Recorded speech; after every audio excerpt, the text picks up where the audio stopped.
Future perfect continuous tense और ये last tense है, वो use will have been plus ING form of the verb. तो इसका यूज किया जाता है actions that will start in future, के एक्शंस काम जो कि शुरू होंगे मुस्तकबिल में, and continue for a period of time, और जो कि जारी रहेंगे दुरानिये के लिए। या इसका एक और यूज है to guess about continuous action, कि आपने अंदाजा लगाना है। ये हम पहले भी 2 टेंसेस में इस चीज को थोड़ा सा समझ चुके हैं। अंदाजा लगाना है आपने कंटिन्यूअस एक्शंस का जो कि जारी है एक्शन इन प्रेजेंट, प्रेजेंट में विद पॉइंट और पीरियड ऑफ टाइम, के वक्त के नुक्ते आगाज से या दुरानिये से भी आप डिस्क्राइब कर सकते हैं। खैर हम इन एग्जांपल्स को देखते हैं, ये दोनों तरह से कवर होंगी। जैसे अगर मैं कहता हूँ she will have been washing utensils for 3 hours, अब इसका एक तो मतलब होगा मुस्तकबिल में जो एक्शन जारी रहेगा। जैसे मैं कहता हूँ कि वो 3 घंटे वो बर्तन धोती रहेगी, तो इसका मतलब है कि ये एक्शन जारी रहेगा।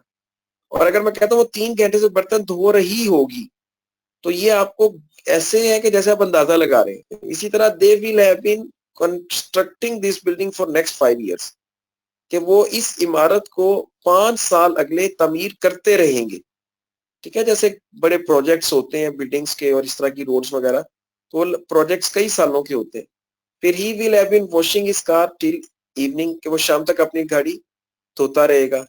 उसके बाद नेक्स्ट देखें, he will have been sleeping for 2 hours, वो 2 घंटों से सो रहा होगा। ये आप अंदाजा लगा रहे हैं। ठीक है, आप किसी के बारे में बात करते हैं, मुझे क्या पता सो रहा होगा 2 घंटों से अपने कमरे में। ठीक है, ये आप नॉर्मल वे में भी हम अक्सर औकात उर्दू में भी इस टेंस का यूज करते हैं। They will have been cooking food for 1 hour, वो 1 घंटे से पका रहे होंगे खाना, अंदाजा लगा रहे हैं आप। या she will have been using laptop since afternoon, वो दोपहर से लैपटॉप यूज कर रही होगी। इसी तरह they will have been learning driving for 3 months, कि वो 3 माह से ड्राइविंग सीख रहे होंगे। We will have been cleaning our home for next 4 hours, ये अब आगे फ्यूचर की बात हो रही है कि हम 4 घंटे अगले अपने घर की सफाई करते रहेंगे। ठीक है, काम आगे कंटिन्यू रहेगा एक पीरियड ऑफ टाइम के लिए। I will have been taking rest tomorrow all day, कल मैं सारा दिन आराम करता रहूंगा। तो इस तरह से आप इसका यूज कर सकते हैं। सो विल हैव बीन भी तमाम प्रोनाउंस के साथ यूज होगा, आई, वो, यू, दे, ही, शीट के साथ, सिंगुलर, प्लूरल। ठीक है, शेल को आपने अब बिल्कुल नहीं कंफ्यूज होना उसके साथ। कॉन्ट्रैक्शन जो है, क्योंकि विल जो है ये फर्स्ट आपका मेन हेल्प वर्ब है, तो हैव बीन जो है ये एज इट इज रहेंगे।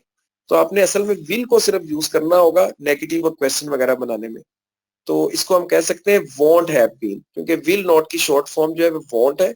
तो एक एग्जांपल देख लेते हैं। It will have been raining in Rawalpindi since morning, कि सुबह से रावलपिंडी में बारिश हो रही होगी। ठीक है, आप अंदाजा लगा रहे हैं। या आप कहते हैं it won't have been raining in Rawalpindi since morning, कि सुबह से रावलपिंडी में बारिश नहीं हो रही होगी। या विल इट हैव बीन, ठीक है, हैव बीन वहीं पे रहेगा, जस्ट विल को ही आपने यूज करना है।